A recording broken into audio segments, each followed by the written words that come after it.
And because in ancient times, nations traded with one another very easily. But back then, and the farther back you go, the closer you get to gold. As you come up through history, the farther away you get from gold, because different nations end up with their different IOUs, their different notes, and their different currencies. But in the early days, in ancient times, it's still backed by gold. So even though foreign nations are trading with one another, I mean, we read in the Bible where caravans from one side of the known world would travel to the other side, Egypt, right, and trade. But the currency was common. It was always gold. As a matter of fact, and I mentioned this last week, the first 6 global governments that we've had, gold was the currency for every one of those.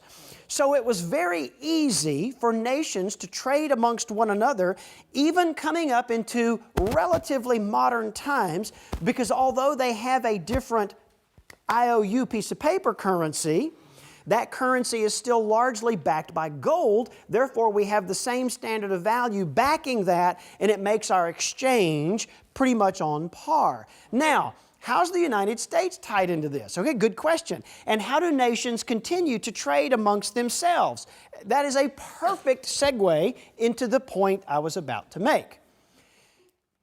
Coming out of World War II, you must have known that. See, was that like a supernatural thing? Coming out of World War II, now follow me here. I know this is a lot of history, and I'm desperately trying not to lose you in the minutia, okay? And by the way, I'm skipping, disclaimer, I'm skipping a lot of details along the way, because then the minutia just gets worse, okay? I'm trying to show you, as we'll wind up, I'm trying to show you the forest. And I don't want to give you too many trees, because you'll lose sight of the forest for the trees. But the forest is made up of certain trees, so we have to do that along the way. So 1944, we've emerged from World War II. The U.S. currency is, because the U.S. economy is the strongest economy, because our machines have been running full tilt, and the war was not fought on our soil, so we don't have anything to rebuild. Our people are already working. Our economy is strong. Therefore, our currency is perceived as strong. By the way, our currency is backed by what? The confidence of the people. Okay? Because the gold standard's gone. But the perception of our currency was very strong and very high. Therefore, the IMF, the International Monetary Fund, had not even been developed yet. However, the financial powers that be, specifically, in fact, let's go to your outline. Let's go to your outline.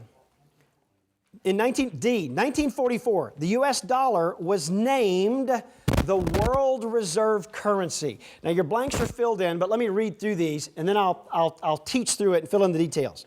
The U.S. dollar was known as the world reserve currency. This took place, when is the U.S. dollar named as or established as the world reserve currency? This took place in July of 1944 at the Bretton Woods Conference, formerly known as the United Nations Monetary and Financial Conference. Again, you can look all this up. Who were these people? This was a gathering of 730 delegates from all 44 allied nations. By the way, the International Monetary Fund has 44 member nations. It is this group that in just a few short years will establish the International Monetary Fund officially. Even before the International Monetary Fund is established as a collective group of civilized nations financially, the World Bank existed. And so in 1944, members of the World Bank and 730 delegates from allied nations meet at the Mount Washington Hotel in Bretton Woods, New Hampshire. And that's why it ultimately becomes known as the Bretton Woods Agreement. Now, the purpose of this meeting was to regulate the international monetary and financial order after the conclusion of World War II. So, the global monetary powers say to themselves, the currencies we normally trade in are fractured because of the war. That makes our international trade with one another challenging. We need to get back to a central, a common form of value so that we can trade again more easily and readily. The US dollar, being the strongest currency, was then therefore named as the world reserve currency. And that's how it loops back together. Now, what does it mean to be the world reserve currency? It means this, put very simply. Number 4, as the reserve currency, the US dollar is the only currency acceptable on the global commodities exchange. What is the global commodities exchange? The global commodities exchange is the world's grocery store. I'm taking the hardness out of it and making it simple. Literally, that's what it is. The global commodities exchange is that exchange by which countries can trade together and buy common resources. If you are Japan, today, right now, 2014, if you are Japan and you want to buy wheat for your country, you do that on the global market. You do that on the global commodities exchange. If you are Germany and you want to buy heating oil for your people, you go to the global commodities exchange and you buy oil. Whether you're buying wheat, corn, other grain, coffee, precious metals, copper, gold, silver, oil, petroleum, diesel fuel, all of that stuff is purchased between nations on the global commodities exchange. And because the U.S. currency was the only currency strong after World War II, it was decided at the Bretton Woods Conference that the U.S. dollar would be the world reserve. That means every civilized country that's a member of the IMF, the International Monetary Fund, has to use the US dollar at the global grocery store. So that means this: if I'm the Chancellor of Germany and I want to buy heating oil for my people, it means that not only do I have an account of German marks, which is my own currency, I have to have a separate account, a reserve of US dollars. Because before I go shopping, I have to take marks, convert them to dollars, go to the global commodities exchange, and buy oil for my people. The same thing is true. If I'm Japan and I want to buy wheat, not only do I have reserves of my own currency, the yen, now I have to have reserves of the US dollar. I convert my yens to dollars, then I can go shopping. The United States is the only company on planet Earth that doesn't have to convert our currency when we go shopping. So when we want to buy oil, and we buy lots of it, and it's a shame because we have plenty, we just won't go get it here, okay? Or wheat or copper or whatever else it is we want to go buy, we don't have a separate reserve account because we are the world reserve currency.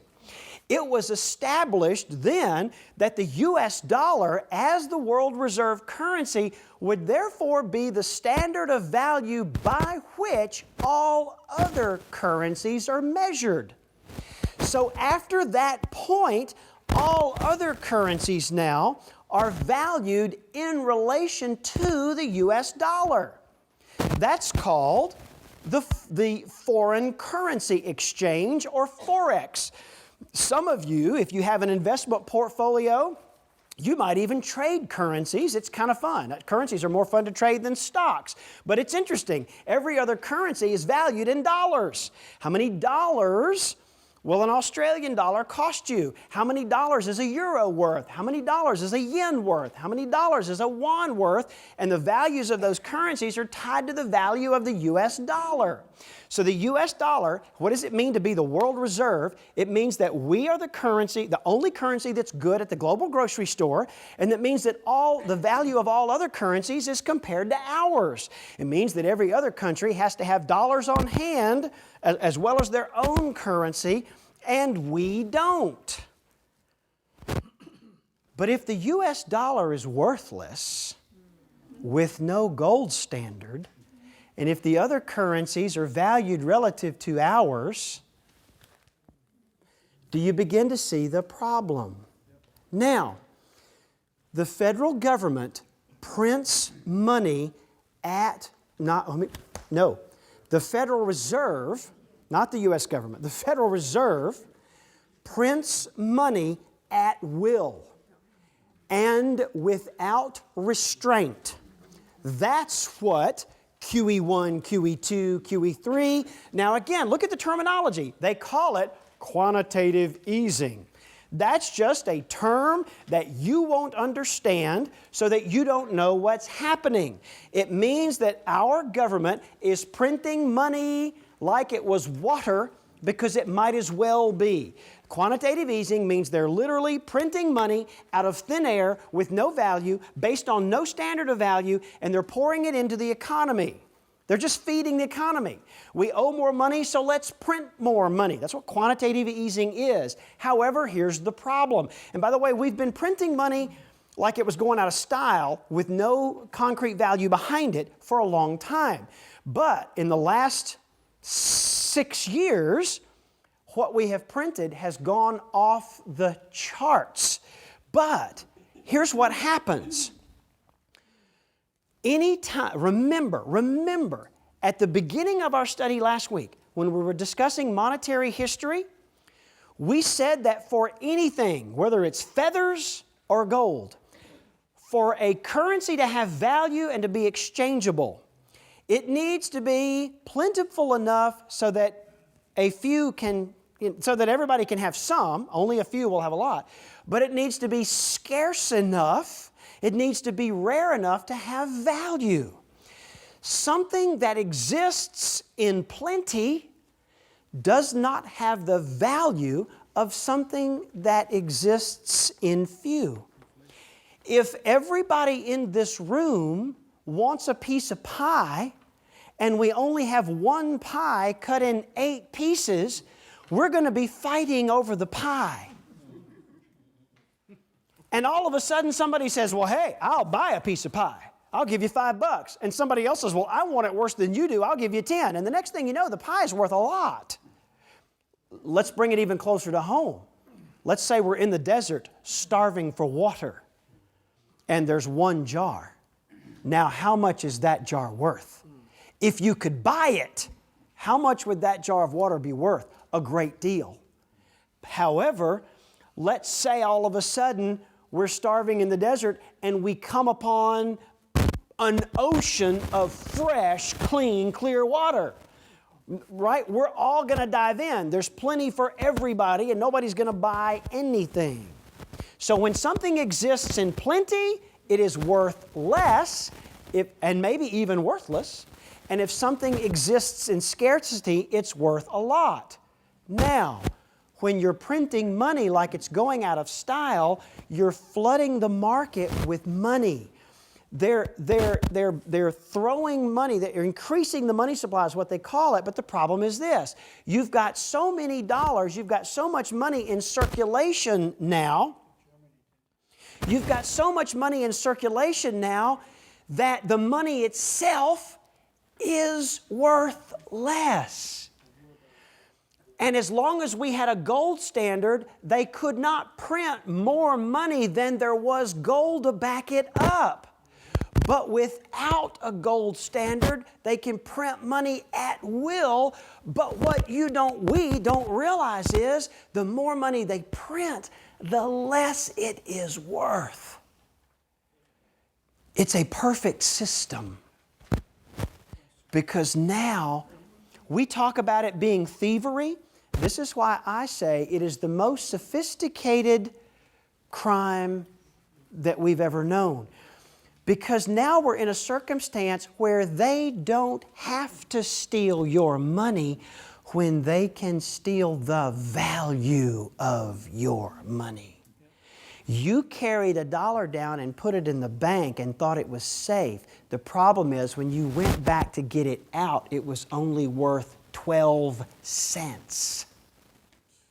The value of the U.S. dollar right now is about 12 cents. let's finish the outline quickly. Let's finish the outline quickly.